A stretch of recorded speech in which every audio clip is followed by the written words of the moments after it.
Good evening. This is ThinkTech Global. I'm your host, David Day, and every week, right here from the heart of downtown Honolulu, broadcasting from the Pioneer Plaza, we bring you a program which is designed to really dig into a lot of depth on issues that relate to international business, foreign policy, geopolitics, and national security. And this week, we've got an explosive program all about international business based here in Hawaii, which I think will raise some eyebrows with some of you. And to help us with this discussion, I want to introduce to you Chenoa Farnsworth and Matt Melloy, both from Blue Startups. Now wait a second. I realize that some of you out there don't know about Blue Startups, and we're going to change that over the course of this program. But wonderful to have both of you with us here. Thanks for having us. Thank you, David. Thank you. One of the things that's really important, ladies and gentlemen, for the development of business at any level is the ability to create or assist entrepreneurs. And these are the folks that, start the little lemonade stand at age 10 years old or start a company. And Chenoa, I'd like you to start with me first. Mm-hmm. Let's talk to our audience a little bit about becoming an entrepreneur, and define that term for our audience here a little bit. Okay. Well, I think one of the common misperceptions about entrepreneurship is that entrepreneurs are risk takers, and what we like to say is actually entrepreneurs are measured risk takers. They know the risk they're getting into. Measured risk takers. Measured risk takers. Okay. So, and our job is to help them take as much risk out of that equation as possible. So we know that they've got the, what it takes to go forward with this business, but what we want to do is help them assess the opportunity and help them really know what they're getting into without getting in over their head. So it is measured risk taking. It's not just jumping off the cliff and saying, oh, I'm an entrepreneur now and good luck to me and I'm going to take my life savings and go invest in this new company and see what happens. They're not necessarily going to shove it all on the line like you might see in Las Vegas. No, I think again, that's the common misperception, is that they're just kind of, you have to be this, real cowboy to be an entrepreneur. Okay. We don't like cowboys. We want people that are very deep thinking cowboys. Okay. Yeah. Now, Matt, you are, as I understand it, a MBA graduate. That's right. From our beloved Scheidler College of Business here in Hawaii. Yep. Let me go back to your MBA classes. Different perspective than maybe Chenoa. How would you describe an entrepreneur? Well, for me personally, I was drawn to Hawaii and actually the UH program because I was interested in entrepreneurship. And as Chenoa was saying, I wasn't really the cowboy type to just take the leap and put all my savings on the line.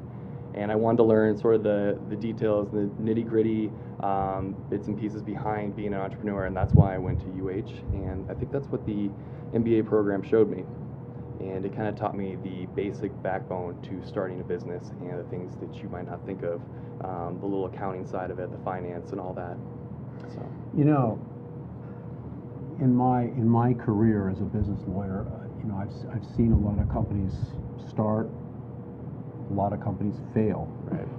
And a few days ago, I was driving home, and it was the sun was kind of setting, and I was driving along. I was up in Manoa, and I saw this little kid. It was a hot summer day, and this little kid. I mean, it was like something out of the past. This little kid had a little lemonade stand, and I kid you not. And I'm sure in some parts of the country that's illegal. You didn't comply with this health regulation. The glasses are not washed in a certified dishwasher, or you don't have a license. But this little kid was out there, and he must have been like 6 or 7 years old, and his mom was kind of sitting behind in a lawn chair like this, and he was in the shade, and he had this lemonade stand and this big old glass, just one glass.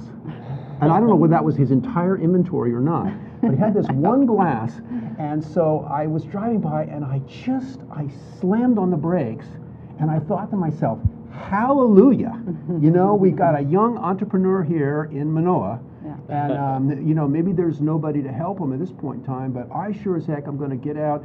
I really wasn't in the mood for a sweet glass of lemonade, but I got out of the car, Yeah. bought this glass of lemonade, and You had this to. kid was so happy. I mean, I might have been his only customer for like 3 or 4 hours. He's been out there in the hot sun, you know, and it just made me think about how important, whether it's a lemonade stand or, you know, a new tech startup, how important that entrepreneur is to the build-up of a substantial company that can pay taxes to the community, that can hire people, and all those kinds of wonderful things that we take for granted. But it starts at kind of a... Yeah. I understand both of you are in the tech business, and for me to use a lemonade stand analogy probably doesn't No, fit very well. you know, I love the lemonade stand analogy. In fact, there's an organization here locally called Lemonade Alley. I don't know if you've heard of it, but Blue Startups and our staff, we volunteer every year for this program, and it is just that, is 1 million lemonade stands of different varieties that kids have put together, and it's basically a kid entrepreneur contest, and it's a wonderful thing. And that's where it starts, right? And then that kid gets a taste and hopefully goes on and understands maybe how to code, and then goes on and then maybe builds a tech company. Sure. So it all starts, I think, at a very young age, and it's good to ingrain that kind of love of entrepreneurship. You know, really. if you're watching this program, ladies and gentlemen, some of you are probably thinking, what is this company, Blue Startups, all about? Is it, you know, they're talking about lemonade stands and entrepreneurs, and we'll get to that. You got to stay with us, though. So stay with us here now. And so let's go back to the lemonade stand, the kid. Okay. Yeah. All right? And I'll talk about the kid, and you think about the entrepreneurs that both of you have worked with, okay? Sure. And so the question I want to put to both of you, I want to get your respective views. Is an entrepreneur born that way, or is it something that you can create Yeah, well, this or is teach? a very common question in the industry, right? Is it born or bred, born or bred, born or bred? And people go round and round on this. I happen to believe that it is teachable to a certain extent. I mean, you have to have some innate quality of risk-taking. Remember I said measured risk-taking. So it's the measured part that can be taught. How do you measure that risk? How do you take apart a business opportunity and really assess it? That can be taught. And one of the methods we teach is called the lean startup methodology. And it's very... What is that all about? Yeah, it's kind of the new thing, right, in tech these days. And it's really very simple concept. It's about very early customer testing. So in other words, let's go back a decade when we were building tech companies. We'd raise $1 million, go off for 6 months, developers would code, we'd build a software program, release it to the world and say, isn't this a wonderful software program? And the world might say yes, or the world might say, no, we don't even want that. Why do you think we want that? The idea around lean startup is that you build something very simple, you give it to your customer. Do you like it? I like this, but I don't like that. Okay, let me go back and tweak it. Now, do you like it? Well, I like this, but I wish it had this. Okay, let me go back and tweak it. So you're constantly iterating on your product in a very, lean methodology, meaning without a lot of money and without a lot of time, you're getting a constant kind of customer feedback and refining that product so that when you do finally release the end product, you know your customer wants it and you know it's to meet their, qualifications basically. That's lean startup. Matt? I have to agree. I think it can be taught. A lot of people think that an entrepreneur is someone who is just a natural risk taker and those are the ones who are going to succeed. Yes and no. I do think that some of the better entrepreneurs, the best entrepreneurs, are ones who they're allowed to take that risk, they feel comfortable with it, but they also have the ability to take a step back and take a look at everything around them and are open to input and collaboration. And I think those are the best ones. I mean, let's talk to our audience for a moment here. There are folks out here watching this show, and they're saying to themselves, well, I wonder if I'm an entrepreneur. And so to that and to them, I would say, step one, do you have a dream? Do you have an idea? And then what separates the entrepreneur from the dreamer, Right. I think, is the number two, is are you willing to act on that dream? Right, Yeah. right. And so we always say about, again, entrepreneurship is ideas are a dime a dozen, right? Okay. And people come up to me all the time, I've got this great idea. I don't care. Yeah. What I want to know is, what is your execution strategy? Because execution is where things either come together or fall apart. So you're either good at that piece of it or you're not, and that's really what separates success from failure in entrepreneurship. Okay, and so it's on that point that the rest of this program is going to turn. And so those of you out there who have an idea and you've said, yeah, I've got an idea, and are willing to act on that, or the execution part, the question is how you execute on that idea. Yeah. You need to stay with us because we're going to, or I'm going to see if I can get these two experts to share with you what's happening in Hawaii that can really help you. And to kind of get started with that, we want to show you a video that I think you'll find really, really very interesting. So let me talk to our producer here for a moment, and let's roll video number 2 if we could, please.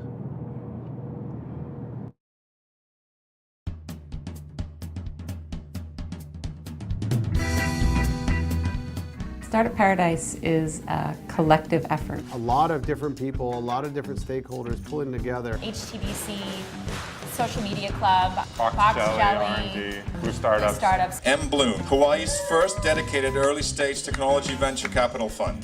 In Hawaii, you already have access to everything that you need to get started. We provide you with intensive mentoring and $20,000 in seed capital. They've connected all of these amazing people in the startup community. I founded Rapidly in 2013 to answer a global need for a smarter, more sustainable gift wrap. Iris Networks is a company that uses smart sockets. We created Happy Hour Pal out of a personal need. We wanted to go to Happy Hour, but there was no adequate resource that told us the actual information. Our first class has now raised nearly $3 million in follow-on funding. Even here in Hawaii, this little island in the middle of the Pacific, there are awesome resources to help an entrepreneur like me. You know, I used to surf. You've got to watch the industry, and when you see a set coming in, you pick your wave, and then you start paddling. Hawaii is paradise, and people want to come here. They want to work here, so why not Hawaii, why not paradise?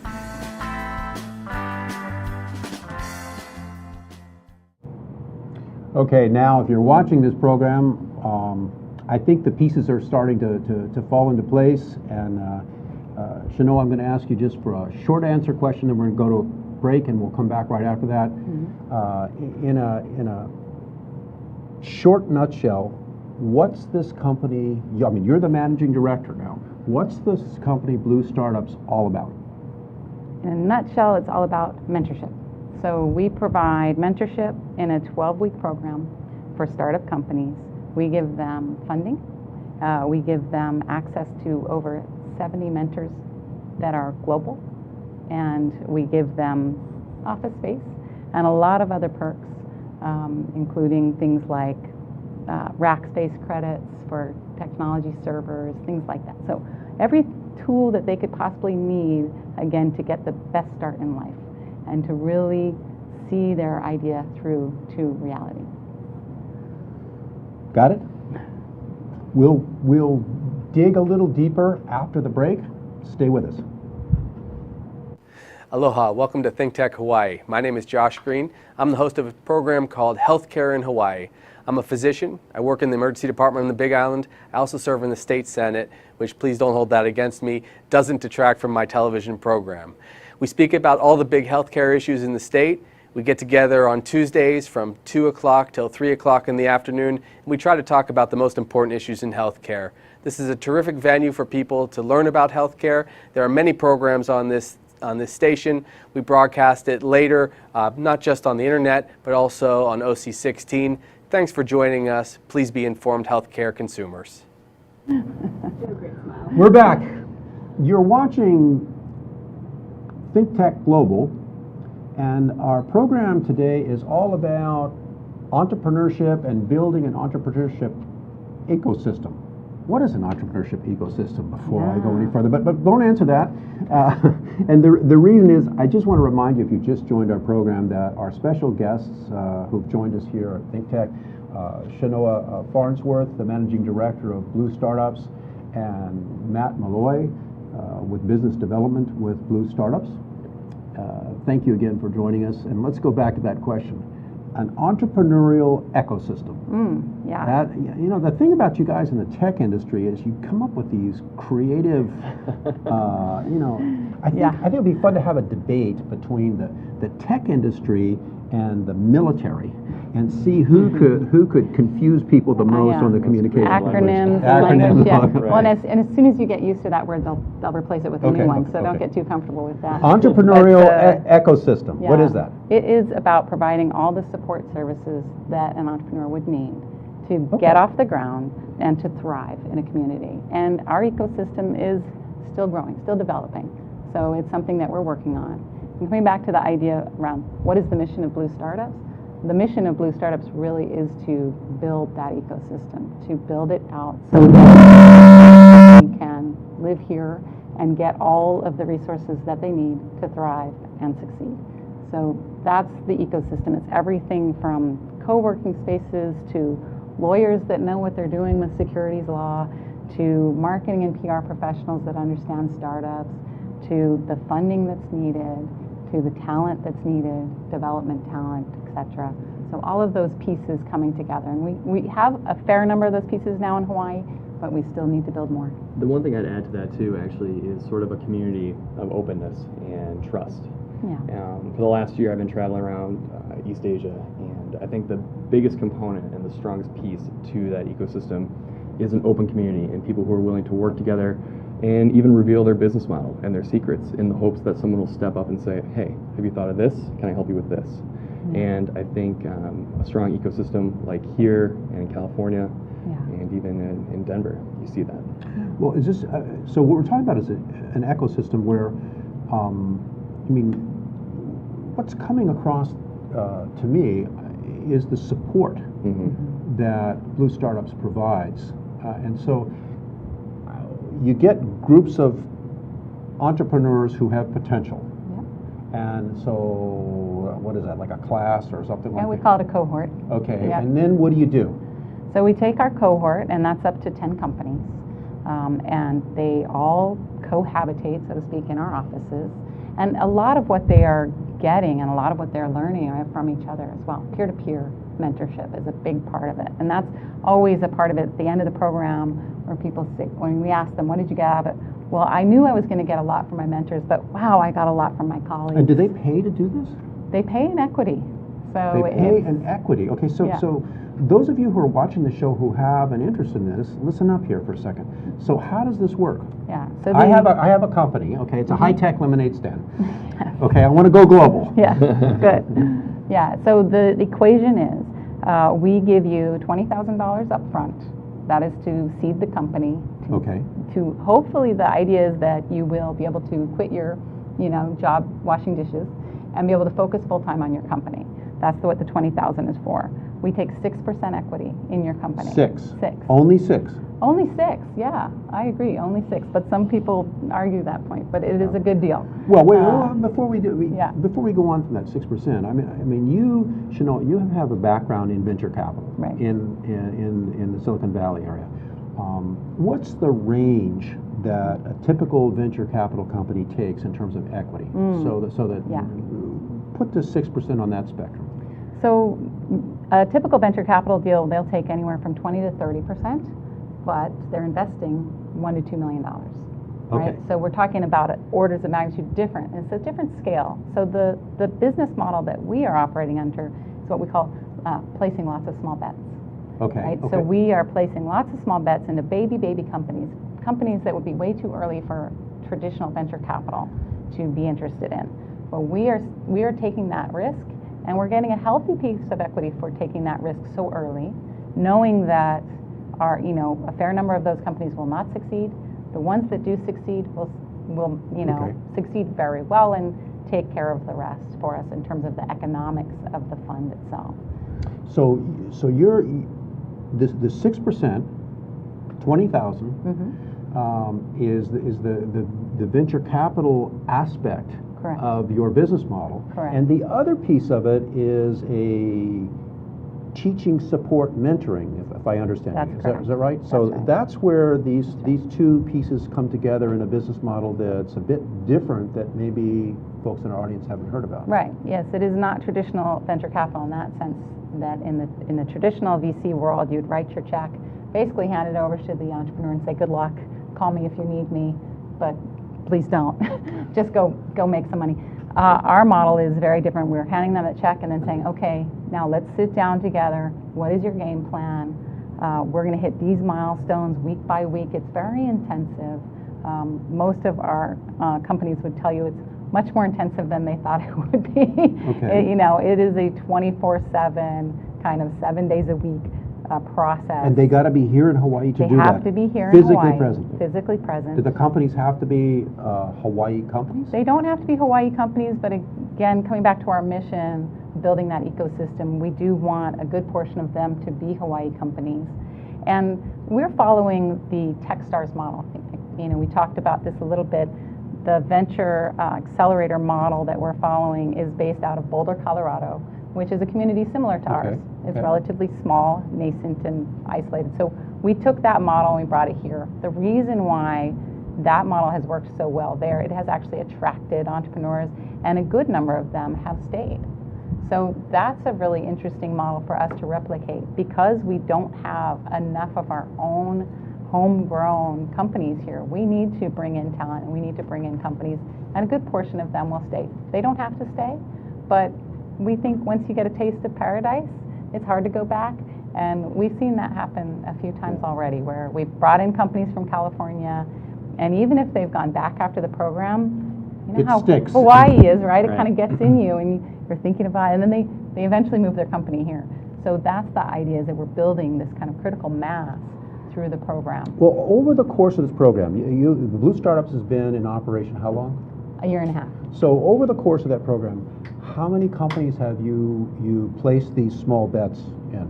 23 so far. 23. And out of that 23, how many of them could we say are real Hawaii companies from the beginning?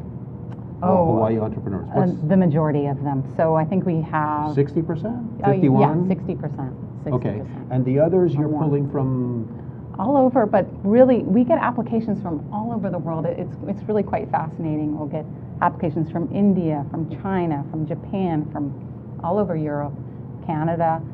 We have taken into the program primarily American companies, US-based companies so far. Australia, we've looked at a few companies there. We get a lot of companies coming out of the Startup Chile program, which is another kind of accelerator program in Chile. So it's a real global venture. It's very interesting. Do you have any companies in any of these three cohorts that have processed through so far that have that we could call that are foreign companies? Foreign, no, not yet. Not yet. But we want to. But Okay. that's certainly part of our what's coming. ambition. Yeah. All right. And do you have companies that have come into this program? Let's say they were originally from California, Oregon, or someplace like that, and they've been here for how long for this mentoring process? 12 weeks here. We do 12 weeks in Honolulu, 1 week in Silicon Valley. Okay. And after that full mentoring program, that if I were to go out here in the community, they're here now. It's stuck. Yeah. And how many of those can you think of? I can think of the 6 companies. We've had 6 companies that have come in from the outside, and 1 has stayed so far. So out of the year and a half with all those 23 companies, there have only been how many from the outside? 6. 6. Yeah. The rest of them are Hawaii companies. That's right. Okay. Interesting development, interesting business model. If we take the business model and we step outside of Blue Startups,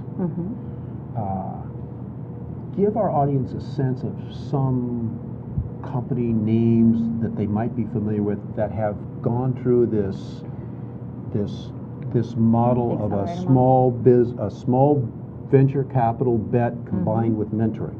Yeah. So the most well-known venture accelerator in the world today is Y Combinator. And Y Combinator has a number of big hits that are enviable by everybody in the industry, including Airbnb, Dropbox. Those came through the Y Combinator program. And that's essentially the same business model as Blue Startups is employing. That's correct. Okay, let me try one other thing on the two of you here. I want to show you a video, and let me talk to our production team here. If you would get video number 1 ready to go. And after this video, I'm just going to ask you for your reaction to it. And this is the big kahuna for Blue Startups, Mr. Hank Rogers. And so if we could roll that video number 1, that'd be terrific. So we need to have an infrastructure in Hawaii that helps young people make new companies, and then our job is not only to do that, but to provide them with angel funding and venture capital funding so that they can grow in Hawaii and they don't have to leave or then get swallowed up by somebody else. So then we have an ecosystem. And it really doesn't matter if they pass or fail. You know, for me, I've had a lot of failures in my life, and they're all really, really valuable lessons. You know, I used to surf, and when do you surf? You don't surf if there's no waves, right? So you got to start paddling just when the time is right, and then take off when the wave is cresting. That's the right time to take off. So you've got to watch the industry, you've got to watch what's going on, and when you see a set coming in, you pick your wave, and then you start paddling when it's the right time. And it's a little scary. But in general, you don't want to spend too much energy paddling, because if you spend too much paddling, you just run out of energy. You've got to get up on that wave, and it's just a critical time. And you saw I've done it a number of times now, so now I'm a surfer. And to be a surfer, you have to know when to stand up. That's what it is. When to stand up on your own 2 feet. That's pretty cool, actually. We're back, and Chenoa, we just watched your chairman, I believe it is, and his famous surfing analogy here. Any comments, any thoughts on that as relates to our conversation before? Well, yeah, obviously Hank for us is an inspiration. He has built a global technology company from Hawaii, the Tetris brand, which is worldwide and very well known. And most people don't know that it's headquartered here in Honolulu.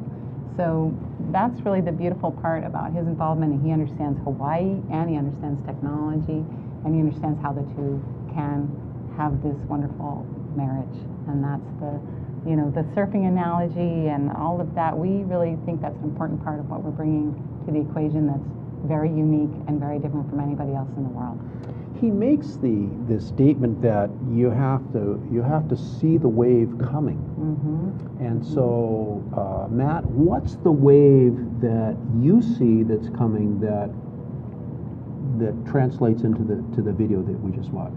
Well, I think it depends on what industry you're looking at, and you need to see the trends in the horizon and know when is the right time to launch a venture that can really capitalize on those trends. I think here in Hawaii, we see a lot of business coming from East Asia, and then a lot of business coming in across the ocean, vice versa.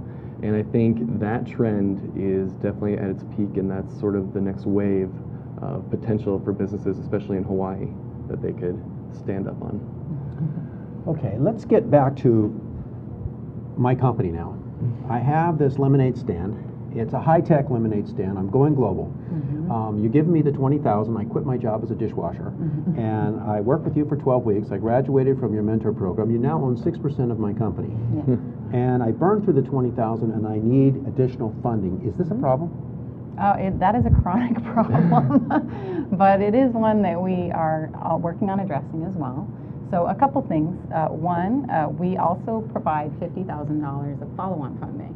So once you're through the program, if you are able to attract funding from other investors, then we also kick in another $50,000. Okay, so what happens to the 6% bite in my equity when it goes from $20,000 to $50,000? So the additional 50? The additional $50,000, we come in alongside your other investors. So in other words, no special terms for us. This is the same as the investors that you have attracted into that deal. So typically that's obviously a better deal for you if you've attracted those investors, you've negotiated a valuation for yourself that makes sense. We come in with the 50 at that point. And other than that, we do two things. We do demo days, right? So the demo days are big events. One is here in Honolulu. The other is in Silicon Valley with our partner 500 Startups.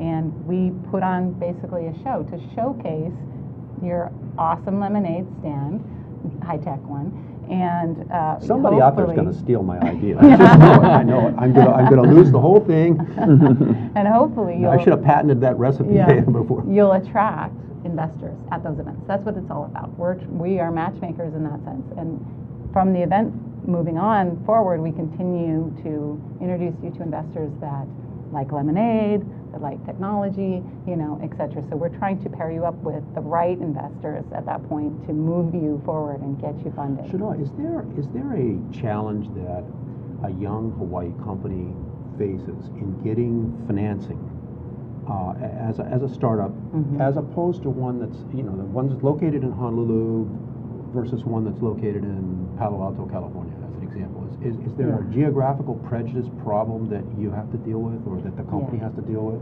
I think you'll never fully get away from the geographic prejudice issue, although it is shifting dramatically. So what we've seen in the rise of crowdfunding platforms and angel funding platforms that are online.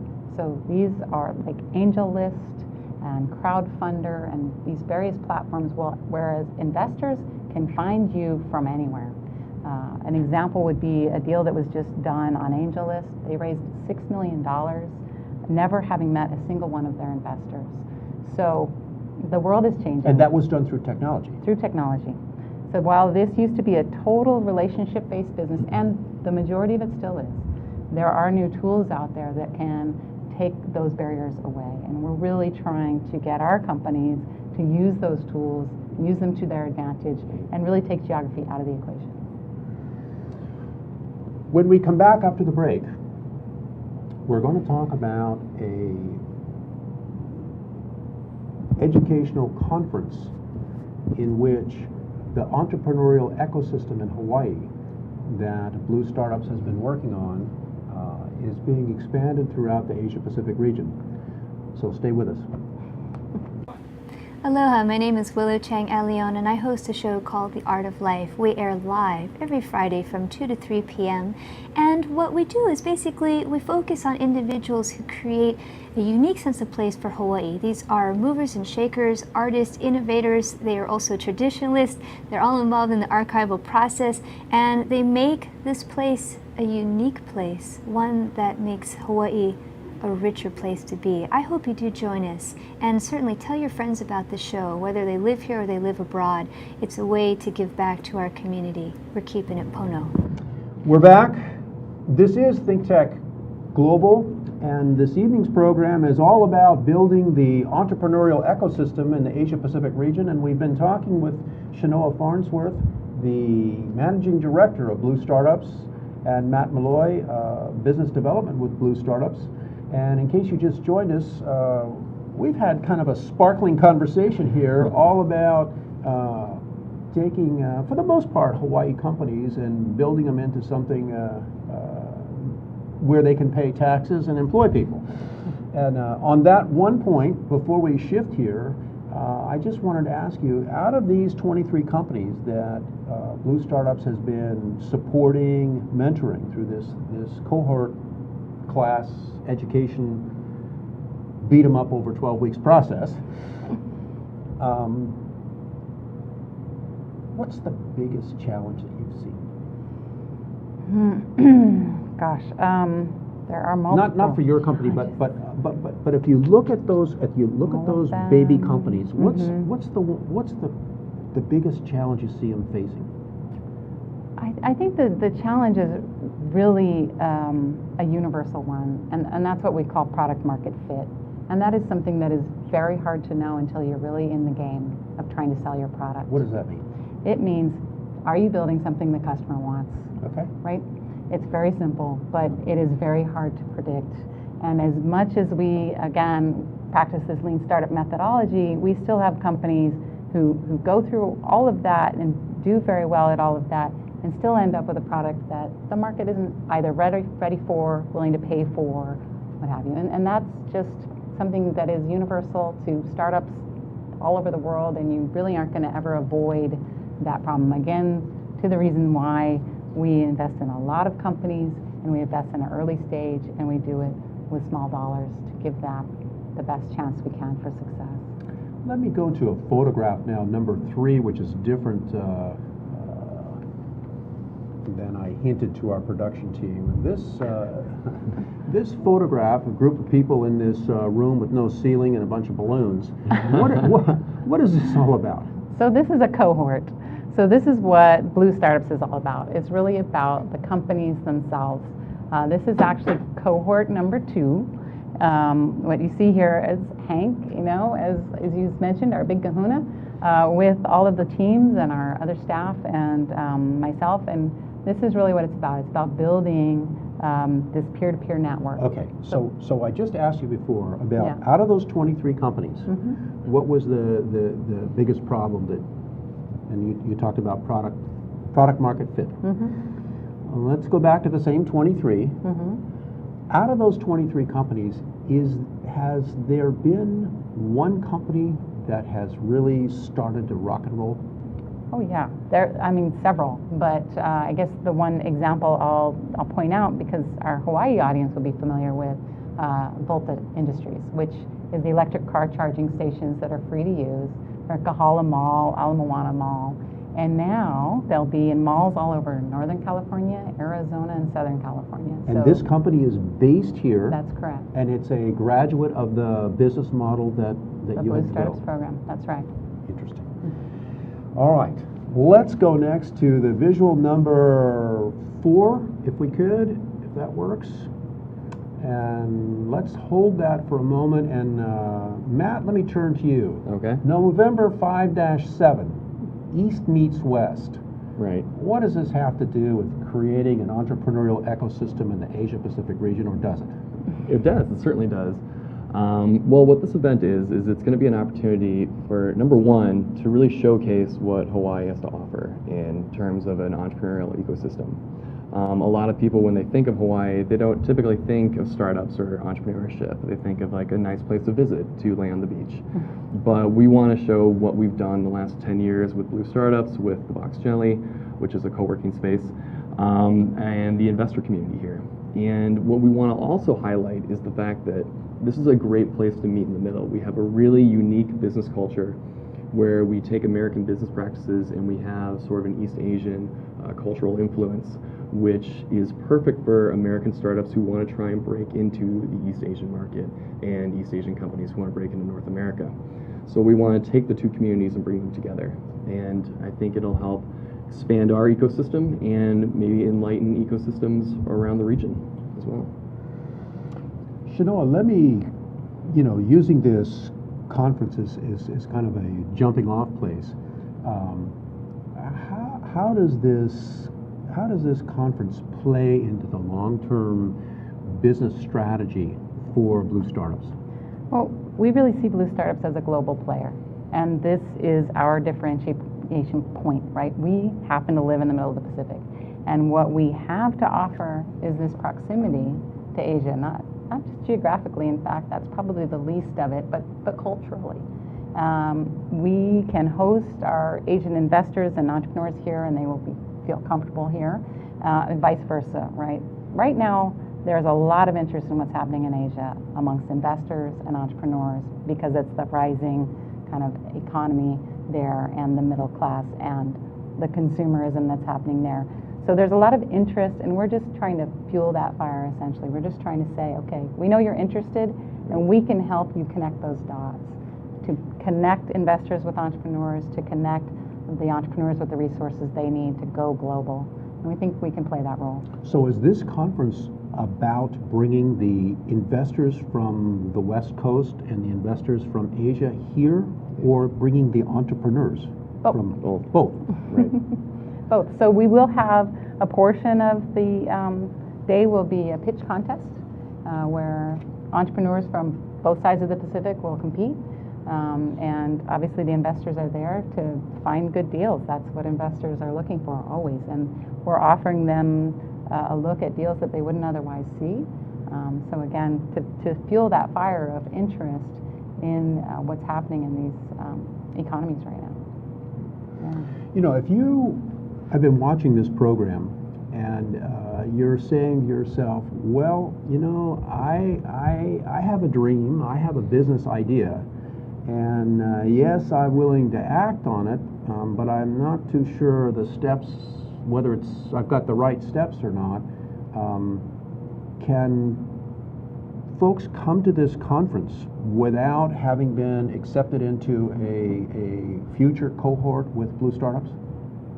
Yes, they can. Actually, it'll be the main day of it will be open, and we're pushing it to entrepreneurs in the community and abroad as well. It'll be an opportunity to see successful companies such as GoPro and Panasonic and possibly Uber and many others speak about their growth from just a small startup stage to being an international company, and kind of give input and insight to these future entrepreneurs so they can learn from this event. And it'll be an opportunity for them to meet people who have gone through the process of launching their own company and to learn from their mistakes and see where they can succeed. You know, to wind up this this program on building an entrepreneurial ecosystem, I'd like to show you, ladies and gentlemen, visual number 1, if we could. And Chenoa and Matt, would you tell us about this photo, full screen if we could, so we can really see this picture? What is this all about? Well, this is actually a very happy photo. This is our founding team for Blue Startups, and this was the photo taken at our very first demo day, a year and a half, and we've come a long way since then, but really exciting to see that photo and that progress that we've made. So it really, that is about bringing the whole community together around this opportunity of Blue Startups, and that's what it's about. So, Hawaii potential entrepreneur watching this program, what do they need to do? Well, let's see. Get your business plan together. Okay. You know, you do have to have some portion of the business, done before you can apply. We have resources for that. As Matt mentioned, one of our partners, Box Jelly, Ray Chung Fujihiro was in that picture. We strongly urge people to go and check out that co-working space if they're just getting started. It's a great ecosystem for them to get connected up with resources to begin. We think of that as kind of our feeder school. And then apply to Blue Startups when you have something accomplished, a prototype, a first customer, that sort of thing.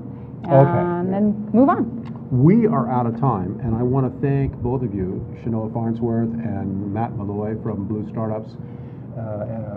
This is ThinkTech Global, and I'm your host, David Day, and we'll see you next week with a rather interesting program having to do with our national border security on the anniversary of 9/11. We'll have the former director of the FBI here in Hawaii and an airline security expert with us. Thank you for joining us. We'll see you next week. Good night.